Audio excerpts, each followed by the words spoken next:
Hi ನಮಸ್ತೆ ಎಲ್ಲರಿಗೂ ಮಧುರ ಚಾನಲ್ಗೆ ಸ್ವಾಗತ.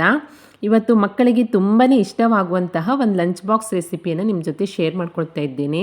ಹಾಗೆ ಅತ್ಯಂತ ಕಡಿಮೆ ಸಮಯದಲ್ಲಿ ನಾವು ಇದನ್ನು ಚಟಾಪಟ್ ಅಂತ ಮಾಡ್ಕೊಳ್ಬಹುದು.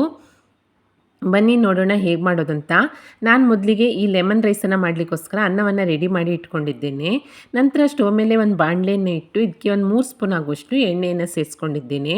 ಎಣ್ಣೆ ಕಾದ ನಂತರ ಸ್ವಲ್ಪ ಸಾಸಿವೆ, ಸ್ವಲ್ಪ ಜೀರಿಗೆ, ಸ್ವಲ್ಪ ಉದ್ದಿನಬೇಳೆ ಹಾಗೆ ಸ್ವಲ್ಪ ಕಡಲೆಬೇಳೆಯನ್ನು ಸೇರಿಸ್ಕೊಂಡು ಒಂದು 30 ಸೆಕೆಂಡುಗಳ ಕಾಲ ಇದನ್ನು ಎಣ್ಣೆಯಲ್ಲಿ ಚೆನ್ನಾಗಿ ಫ್ರೈ ಮಾಡ್ಕೊಳ್ತಾ ಇದ್ದೇನೆ.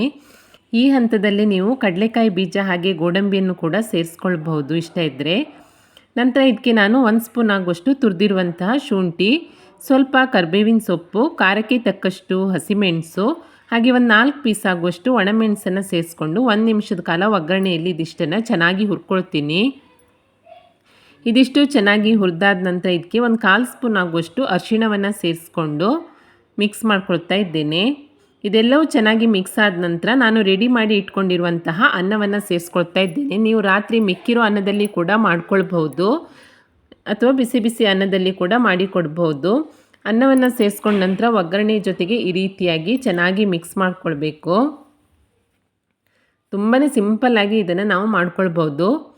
ಈ ರೀತಿಯಾಗಿ ಮಿಕ್ಸ್ ಆದ ನಂತರ ನಾನು ಇದಕ್ಕೆ 1 ಲಿಂಬೆಹಣ್ಣಿನ ರಸವನ್ನು ಪೂರ್ತಿಯಾಗಿ ಹಿಂಡ್ಕೊಳ್ತೀನಿ. ನೀವು ಜಾಸ್ತಿ ಕ್ವಾಂಟಿಟಿಯಲ್ಲಿ ಮಾಡ್ತಾಯಿದ್ರೆ ಲಿಂಬೆಹಣ್ಣಿನ ರಸವನ್ನು ಕೂಡ ಜಾಸ್ತಿನೇ ಸೇರಿಸ್ಕೊಳ್ಳಿ, ತುಂಬಾ ಚೆನ್ನಾಗಾಗತ್ತೆ.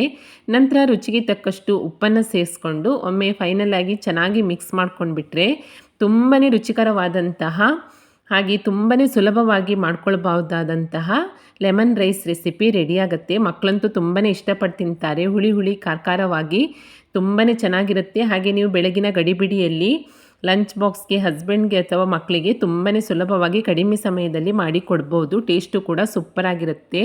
ಹಾಗೆ ಈರುಳ್ಳಿ ಎಲ್ಲ ಸೇರಿಸದೇ ಇರೋದ್ರಿಂದ ಬೆಳಗ್ಗೆಯಿಂದ ಸಂಜೆ ತನಕ ಇಟ್ಕೊಂಡ್ರೂ ಹಾಳಾಗಲ್ಲ, ತುಂಬಾ ಚೆನ್ನಾಗಿರುತ್ತೆ.